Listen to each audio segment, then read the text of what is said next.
Hello and welcome to Envision, the show where we talk to successful entrepreneurs to find out what drives them, lessons they've learned in their business and academic career, and thoughts on the Cape Fear region. We have a very special guest with us today, the entrepreneurial leader of the University of North Carolina, Wilmington, Chancellor Rosemary Depaolo. Thank you, Jonathan. Thank you for being here today. Let's start out. You've had such a fascinating and very successful career. Let's maybe go back a little bit in time to, you grew up in Long Island and did a lot of your higher education up in the Northeast. Did you ever envision yourself as the chancellor and leader of such a great university as UNCW when you were growing up? Not at all. First of all, it was at a time when women particularly didn't dream of such things. But I know personally, I certainly didn't. I'm a first-generation college student, and just going to college was a real goal. What drove you? Because when you think about, you went to Queens College in Queens, New York, and then went on to Rutgers for your master's and PhD.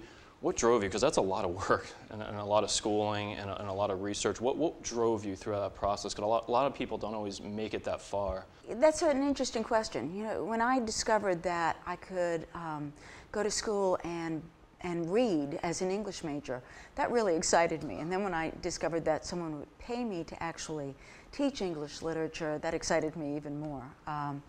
But I just love school.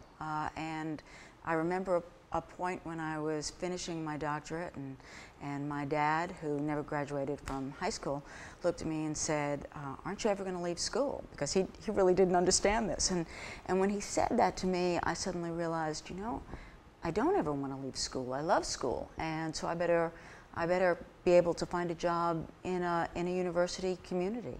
And so actually, between being a student and working, I've spent the last 45 years of my life on a college campus. This is a very exciting place to be. Now, where did you, when you first finished your PhD, was that when you went to Georgia College and State University? No, when I first finished my doctorate, I went to Augusta College. It was then Augusta College, now it's Augusta State. Taught there for 15 years, absolutely loved it.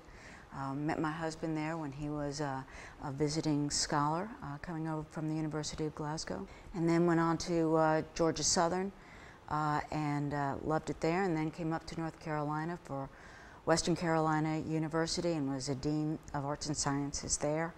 And then back to Georgia for presidency at Georgia College, and then had the great good fortune of being offered the job here. Now, you're a leader. Now, one might say you've always been a leader. How are you sort of developing your leadership skills as you're going from the classroom, the research side, to more of a, maybe an administrative, but more of a leadership role within academia? How are you, what were some of the skills that came out that you possessed, and what were you learning as you're transitioning through these universities along the way? I've always said that to be an administrator, you're still using the same teaching skills that you had in the classroom. You're just not in the classroom anymore. But those same communication skills, working with people, listening to people, finding out what they know, and delivering a message, those are really the same skills. And how do you balance all the stakeholders with some of those skills? Academia, it's amazing. It's a lot like, a large corporation, right, where they have clients and customers and employees and investors. Here you have faculty, you have students, you have staff, you have the community, you've got alumni, you've got so many groups. How do you balance all those, which sometimes maybe have disparate needs, but ultimately want the university to be successful? Well, I think that's the key. Everyone wants the university to be successful. You assume that from the start, and then look at how you can have win-wins. Most people are reasonable, and if you really talk to them, they'll at least understand the different viewpoints. They might not agree with them. And so I approach it from that point of view, not that it's a zero-sum game ever for any specific constituency. Right, and in terms of, you've made a tremendous difference in the university, and I think a lot of people, including myself, are very sad and happy for you in retirement, but sad to see you step down. How have you been able to have such big impact and affect such change and growth at the university? What is it about you that just has created what your legacy here? You've done so much. That's very kind, but I will say this time, and because it's a public audience, and I'm grateful for that, but it isn't me. I have great people that I work with, a great cabinet. The people of this university are extraordinary. And to go through the budget times that we've gone through, and despite that, continue to succeed in the way we've succeeded, really speaks to what I can only call the Seahawk spirit. This isn't happening on other campuses. I mean, people are hurting, they're doing more with less, but they're still doing it. And they're still achieving, and they're still committed. And I'm profoundly grateful for that. Well, let's talk a little bit about the Seahawk spirit, because I think that's a really interesting comment. What is, how can we define that? I mean, when you say Seahawk spirit, what do you think of? What's created that? It's a great question, and I wish there were an easy answer. I've listened to other people define it, some faculty members, some staff members, and they talk about simply, well, they talk about a couple of things. They talk about the idea of family, the idea of community, and obviously those two are connected, but this kind of attitude of we can do it. You know, we've never had the luxury of being so wealthy as a campus that we can just do whatever we want. And so it's always been despite that, not because of resources. And people are just used to that, and they just, you know, we have great people, and they're not going to let that stop them. That's amazing. It really is, yeah. And you mentioned sort of the wealth that's been built, and obviously we had two fantastic announcements with the nursing school very recently, and you were instrumental in those, especially for some of our nonprofit viewers who are out there trying to raise funds for you know, things that they believe in, whether it's social change or whatever it may be. What are some of the tips that you might have, or things that you've learned, or how you've had the success in raising money for education and for what the university represents? Well, fundraising is all about relationships. But what I've found is most people who have the means to do something really do understand how important it is to give back. And they understand that life is about more than accumulating wealth. It's about what you do with that wealth. And what I've discovered is that so often, and this is a great feeling for me to experience vicariously when a gift comes through. They are so grateful for the opportunity to give back to something that they know is important. You know, most people want to be part of something that's bigger than themselves. So, you mentioned sort of you know, early in your career being a female leader in academia and then coming to the South. When you talk to females, or if you were to create a leadership class just for females, what are some of the things that you think are important that led to your success and can lead to other females taking leadership positions or being entrepreneurial successes? I have done a lot of talking with women who aspire to be leaders, or you know, teaching in that situation, and I tell them a couple of things. One, that you know, women are probably still a bit more socialized than men, to be very social creatures and to have people like them. That's sometimes hard in a leadership role. So they need to understand that syndrome and in a way just use the good parts of that, because I think there are some good parts, because we do build relationships and we do listen, and that's good. But there's a part of it that they have to get over, because being a leader is often very lonely. And so it's at odds with that social nature. A similar sort of question around large organizations, because I think we've got a very unique group that watches the show. Dealing with a large organization, usually sometimes the word entrepreneurship isn't always a great fit, but you've been able to not only lead a large organization, but I think be very innovative in a lot of the things you've done here.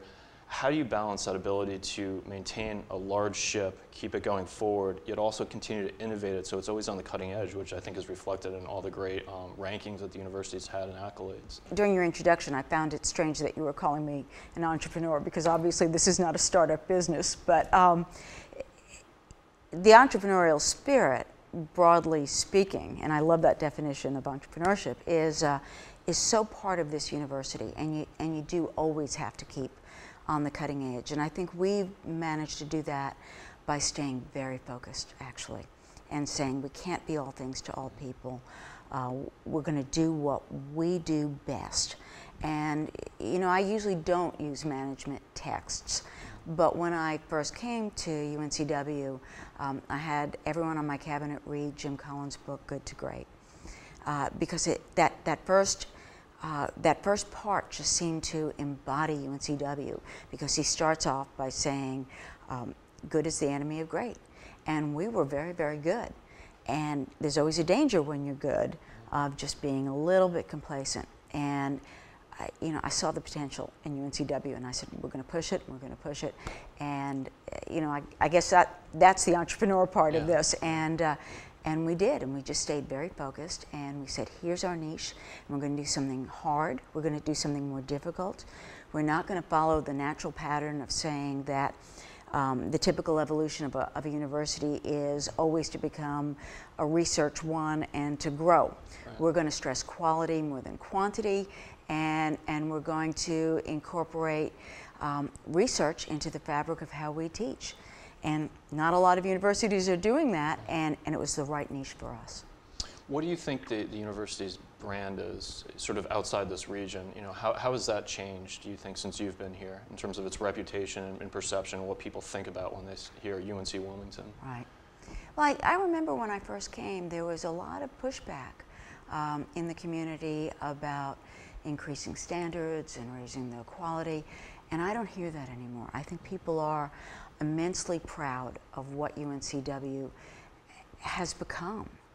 And I was so thrilled the other night at the gala for the campaign kickoff when President Ross said and told that that group of donors that it's so clear to him that the campaign is not about helping UNCW become a great regional university.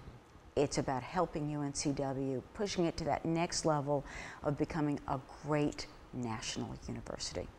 Well, you mentioned a minute ago when you came here, you saw the potential. I'm trying to figure out how to phrase the question, but how are we doing in reaching our potential?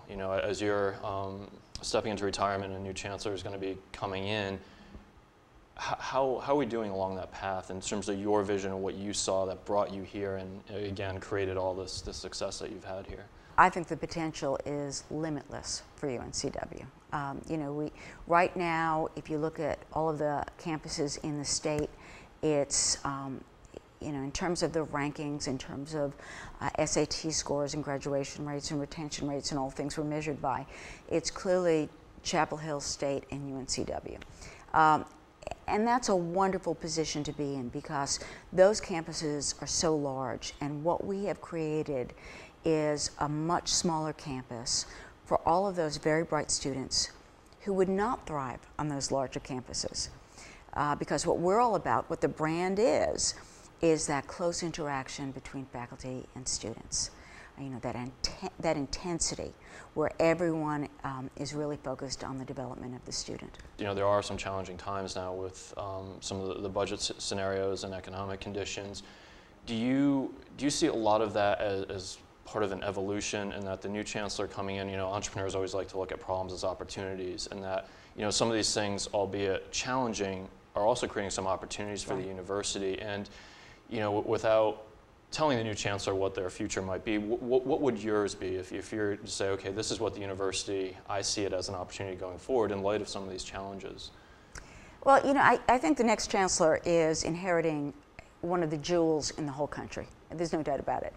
He or she needs to bring a polishing cloth, get through next year of bad budget times, and then when things start improving, and I think they will after that year, hopefully, they'll be able to really move a university that now has a great infrastructure that is now poised not just to keep going forward, but really to catapult. Yeah. So that's the opportunity. Everyone is ready. The budget will start getting better, and they can just take it and move it forward. That's the great opportunity. Yeah. Now, you're going to remain in the community here, and you've been very instrumental and a big figurehead in a lot of different initiatives in town and fundraisers and things. When you look at the Cape Fear region, what do you see in terms of what makes this area unique? Well, I remember when my husband and I first looked at Wilmington and UNCW, and we kind of snuck in to see if we really want to, apply for this job. And I so clearly remember we came across the bridge, we saw that downtown, and we gasped. It was so beautiful. I think there's still a lot more to do, and that's what Cape Fear Future is all about. There aren't many beach communities that have what we have. If you go to Charleston or Savannah, if you live downtown, to go to the beach is a hike, and vice versa. Here, it's all part and parcel of the same community, and no one thinks twice about going from one place to another. That makes us rare. The arts community makes us rare. The people who move here, the retirees, the early retirees, the talent pool that's in this community, all of that is a resource that needs to be fully capitalized upon. And I think that we can move forward from that. What are some of the things now with Cape Fear Future? Obviously, their focus is on quality of life, education, and also entrepreneurship. Things that you've already sort of touched on each of them. Are there certain things that you think are critical as part of those three different areas that will continue to make this region better, that some of these groups need to really look at? I think they need to look at all of that, but there's something else underlying that I think the community needs to come to grips with, and I certainly hope it will, because I love Wilmington so much. And I hear leaders in business and in other areas of this community often remark about, and they often come from other places, so they have a basis of comparison. There's a smidgen, let's say, of negativity that sometimes infiltrates our conversation and our working with each other. And I hope we can overcome that in the way that, when the Atlantic Coast Railroad left town, the whole community came together and they said, we're not going to let that happen. We're not going to let that affect this town negatively. We're going to use that as an opportunity. Yeah. I think we're at that same point right now. We'll always be a popular place. But to really become one of the great places that I think we can be, I think that this community needs to really come together and say different voices matter. Do you think this community wants to be great in terms of be different than it is today and grow and have some of these opportunities? Because you mentioned that there's so many different stakeholders and so many different leaders who are, again, not too dissimilar than UNCW, want to make this region great. I think all the students at UNCW have always supported making this university great. Does the community support the idea of making this region stronger? I don't know if bigger is the right word, but some of the things maybe you're alluding to. Do you think there is sort of consensus around I think that? so. I hope so. It kind of goes back to that Jim Collins line. Yeah. We're very, very, very good, and we all love Wilmington so much. And I think we need to just do some reflection on, is there a next level that we want to reach? Can we come together to make that happen? I've certainly known other communities that have made that decision and have profited by it. Yeah. If it doesn't happen here, we're still going to be terrific and a place that everyone loves to be in. So, it's not a matter of do or die, I think. But sometimes do or die gives you a greater sense of urgency. Yeah, let's take a little bit of a tangent and talk about education. Again, all the technological changes, all the advancements that students that come in, stronger and smarter than ever before. What do you see as some of the trends happening in education and how the whole educational model might be evolving? Yeah, that's an interesting one. We're tied to. I think what's going to happen is the budget stream obviously is drying up, and so. This is the new normal, yeah. And we're going to have to rethink things. There are certain things that I've always thought should be up for grabs.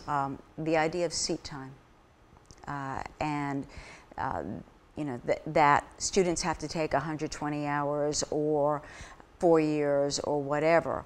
Maybe that's an outmoded concept. Maybe there are other ways to judge when a student has really learned what we want them to learn and they're ready to go out and do what they need to do. While there are 18-year-olds and parents, I think that there are always going to be residential universities, yeah. and we serve that niche very, very well. But technology is changing things, and students learn differently, and we're going to have to adapt to that. I think we are, but again, there are more things that we can do. You know, students, when I talk to students, they're so used to having what we call blended courses, where some of it's in the classroom, some of it's online. They're used to that in a way that I certainly wasn't, and probably you weren't either. Let's maybe talk specifically also about female students and those graduating, because the show in particular is also on the Seahawk channel around some of the dorms and stuff. What do you think female students graduating with an undergraduate degree, what are some of the things that they need to think about while they're at UNCW for 4 years in terms of whether it's classes, skills, organizations, you know, things they need to develop so that when they walk out here they can be successful? Most of the students I meet, male or female, are developing those skills. I'm stunned by our students. They're, you know, you asked what motivated me early on. It's the students and what they do. And they come in as freshmen, and by the sophomore year, you've seen them change so much in general. By the time they graduate, they're different people. And they're doing things that I couldn't have imagined doing at their age. They're stunning. Yeah. And you know, they just need to keep doing that. They need to keep reaching out and using every opportunity, really setting their sights on becoming leaders, and settling for nothing less than that. With a lot of our graduates, maybe not too dissimilar to us, loving this region, you know, after spending 4 years here and coming from, you know, in some cases different parts of the country or different parts of the state. Back to this sort of the region and the link between the university and the region. What can this region do to help create more opportunities so when our, you know, these wonderful graduates that we have that I agree are just absolutely amazing can find opportunities in this area if they choose to stay that allow them to grow their careers as a launch pad from here? Well, you might have heard me say in the past that you know, we need to create jobs here. We need to create jobs here, and I'll keep saying it because we bring in students from all over. They fall in love with Wilmington and Southeast North Carolina. They want to stay here, and that's great for our region. I mean, they're bright people. They can bring so much, and in the past there haven't been the jobs. And so I've joked, but it's really not a joke, that we don't want to have the best educated wait staff in the country because they'll do anything to stay here. And so yes, we need to create jobs for them, but we need across the campus to work with the community to create that entrepreneurial spirit so that our students will create jobs for themselves. Yeah. And I'm seeing that happen more and more and more. What are some of the examples? I know you're involved in so many different pieces. What are you seeing that's doing some of that in terms of the job creation? Because I know for our students it's very exciting. Well, whenever I talk to students, undergraduates, you know, they'll tell me what companies they've already started, and sometimes there have been multiple companies already in their lives by the time they're 20. Yeah. That's pretty amazing. Yeah. But you know, some local businesses, obviously. The yogurt place on Racine is great. The cupcake place. I mean, these are some examples. We gave a Young Alumni Award the other night to one of our alums who has started multiple companies already. You know, we could go on and on, but I think that's just great. You know, I want to see businesses open up all over this region that say, Seahawk this, Seahawk that. Started by our students. What, and I think you bring up a really important point again for our audiences, for those who are business members of our community, what do you think they need to do to help, you know, either strengthen their relationships with the university or create opportunities, whether it's internships or longer term jobs, to create these opportunities for students when they graduate? What can the business community do to help us? Well, I think their mentoring of our students is invaluable. They give them so much, and you know, we as faculty and staff can say the same things to our students. But when it's someone from the outside who's had that experience, who's in that experience, says it, it really makes a greater impact. And then support them. You know, help them make the right contacts with investors. Review their business plans. Do everything that they can, and just keep pushing them, helping them to aspire. As we're getting sadly close to the end of the show, I want to spend a few minutes talking a little bit about, your style of leadership again, because I think for a lot of audience listening and watching to you, they look at you as a role model. And in today's sort of environment with all the technology and all the demands on corporate leaders and large organizational leaders such as yourself, how do you balance it all? How do you become an effective leader with just such demands on your time that sometimes almost are unrealistic in balancing all the things that, all the different projects? How do you do that? How are you successful in doing that? I'm not sure if I'm successful. People talk about these jobs as 24/7 jobs. I think they're more like 48-14 jobs. I mean, if you did everything that you could do, that's what it would take to get through the week. You try to do as much as possible. You try to be at as many things as possible. And that's all you can do, finally. And somewhere in there, you need to make sure that you do have a life, that you do balance it and recognize your family. I couldn't do this job without my incredibly supportive husband. And we've loved it. We've been doing this kind of thing now, and we've been so privileged to do it for 14 years. And we see balance as having put everything that we could have into this, and now we're going to go on to a next stage in life that we're very excited about. Do you have some plans already for some of this, I don't want to say free time, but for some of the non-UNCW time now that you're going to have? Well, we're looking forward to traveling. We're looking forward to going to all of the activities that brought us here. We love the arts, but we haven't been able to do as much of that as we like to. And we're just going to have fun and enjoy life and wish the next Chancellor the best of luck and get out of his or her hair and just, watch this place continue to grow. What are you going to miss the most? Oh, so much, but undoubtedly the students. Well, Chancellor, it's really been a pleasure having you on the show today, and thank you so much for your time. And it's wonderful to be part of the university under your leadership, and I know we're really going to miss you. Thank you, Jonathan. I'm going to miss UNCW on a daily basis, but it will always be in my heart. And thank you for joining us for Envision. We look forward to seeing you again next time.